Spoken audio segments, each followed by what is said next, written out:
Hi అండి, అందరికీ నమస్కారం. నేత్ర ఛానల్కు స్వాగతం. ముఖ్యంగా ఈ ఏదైతే పెన్షన్ తీసుకుంటున్న వారికి ఎంక్వైరీ పేరిట ఇక్కడ తెలంగాణ గవర్నమెంట్ అయితే ప్రతి ఒక్క పెన్షన్దారుని ఇక్కడ ఫేస్ రికగ్నిషన్ ద్వారా, అదేవిధంగా ఒకవేళ ఫేస్ రికగ్నిషన్ కాకుంటే వేలి ముద్రల ద్వారా కూడా ఇక్కడ వాళ్ళను ఐడెంటిఫై చేసి వాళ్ళను ఖచ్చితత్వంగా ఒక నిర్ధారణకు తీసుకొచ్చి వాళ్ళకు పెన్షన్ అనేది పునరుద్ధరించడం అంటూ జరుగుతుంది. ఇక్కడ మీరు ఎలాంటి దిగులు పడవలసిన అవసరం లేదండి. చాలా సింపుల్గానే జరిగిపోతుంది. పక్కన చూడండి, మీరు చాలా సింపుల్గానే జరిగిపోతుంది. అయితే ఇక్కడ పెన్షను ఏదైతే చిరునామాలకు సంబంధించిన మార్పులు చేర్పులు కావాలంటే కూడా ఇక్కడ సిబ్బందికి మాత్రము ఎలాంటి ఇక్కడ ఇవ్వలేదండి.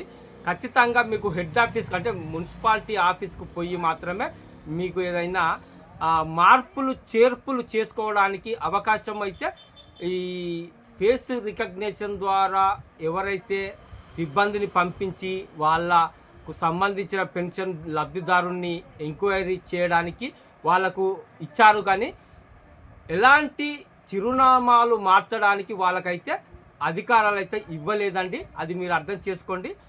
కేవలము వాళ్ళు నిజ నిర్ధారణగా పాల్గొని వాళ్ళు ఫేస్ రికగ్నిషన్ ద్వారా వాళ్ళని గుర్తించి వాళ్ళ పెన్షన్ పునరుద్ధరించడం వరకే వాళ్ళకు ఇవ్వడం అంటూ జరిగింది. మిగతా ఏదైనా సమస్యలు ఉన్నా, చిరునామాలు మార్పు కావాలన్నా, లేదంటే వేరే ఊరు నుంచి మరొక ఊరికి మీరు ట్రాన్స్ఫరు చేసుకోవాలన్నా వాళ్ళకైతే అధికారాలు ఇవ్వలేదు. ఈ సిబ్బందికి కేవలము శిక్షణ ఇచ్చింది మాత్రం ఫేస్ రికగ్నిషన్ ద్వారా వాళ్ళకు సంబంధించిన పెన్షను అప్డేట్ చేయడానికే మాత్రమే అధికారాలు అయితే ఇవ్వడం అంటూ జరిగింది. మీరు చూస్తున్న కొన్ని వార్తలు అయితే నిజం కాదు, దయచేసి మీరు అర్థం చేసుకోండి. కేవలము ఈ తమ్ము ఒకవేళ ఫేస్ రికగ్నిషన్ కాని వాళ్ళు ఎవరైనా ఉన్నా తమ్ము పెట్టాలన్నా వాళ్ళకు సంబంధించిన మిషన్లను కూడా కొన్ని చోట్ల ఇచ్చారు. అవకాశం ఉన్న చోట్ల మాత్రమే ఇవ్వడం అంటూ జరిగింది. అన్ని చోట్ల కూడా ఈ వేలి ముద్రలకు సంబంధించిన మిషనరీ మాత్రం ఇక్కడ ఇవ్వలేదు. అలాంటి వారు ఫేస్ రికగ్నిషను ఒకవేళ యాక్సెప్ట్ కాకుంటే వాళ్ళు మళ్ళీ మున్సిపాలిటీ ఆఫీసులకు కానీ మండల ఆఫీసులకు కానీ వెళ్ళి వేలి ముద్రల ద్వారా వాళ్ళ నిజ నిర్ధారణ అనేది గుర్తింపు అనేది అక్కడ చేసుకోవాల్సి ఉంటుంది. అంతవరకే ఇక్కడ సిబ్బందికి అయితే ఇవ్వడం అంటూ జరిగింది.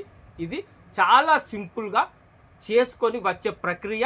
ఈ ప్రక్రియ జూన్ 15వ తారీఖు దాకా కొనసాగుతుంది. ఎందుకంటే కొన్ని చోట్ల కూడా ఈ మంత్ ఎండింగ్ వరకే అని కూడా కొంతమంది ఇక్కడ తప్పుడు ప్రచారాలు అయితే చేయడం అంటూ జరుగుతుంది. దాన్ని జూన్ 15వ తారీఖు దాకా ఇక్కడ గవర్నమెంట్ అయితే ఈ మార్పులు చేర్పులు, అదేవిధంగా వాళ్ళ నిజ నిర్ధారణకు సంబంధించిన ఐడెంటిఫై 15వ తారీఖు దాకా ఇక్కడ కల్పించడం అంటూ జరిగింది. ఇది చాలా సింపుల్గా చేస్తారు. మీరు కనుక ఇలాంటి పరిస్థితుల్లో ఉన్న ఖచ్చితంగా దీన్ని మీరు మళ్ళీ అప్డేట్ చేసుకుంటేనే మీ పెన్షన్ అనేది కొనసాగడం అంటూ జరుగుతుంది. ఇక్కడ అప్డేట్ చేసుకోకపోతే మీకు సంబంధించిన పెన్షను అక్కడ రద్దయ్యే అవకాశాలు కూడా ఎక్కువగా ఉంటాయి. ఎందుకంటే మీరు కనుక అక్కడ మీరు పాల్గొనకుంటే మీరు లేనట్టుగా అక్కడ వాళ్ళు ఐడెంటిఫై చేసే అవకాశాలు కూడా ఉంటాయి.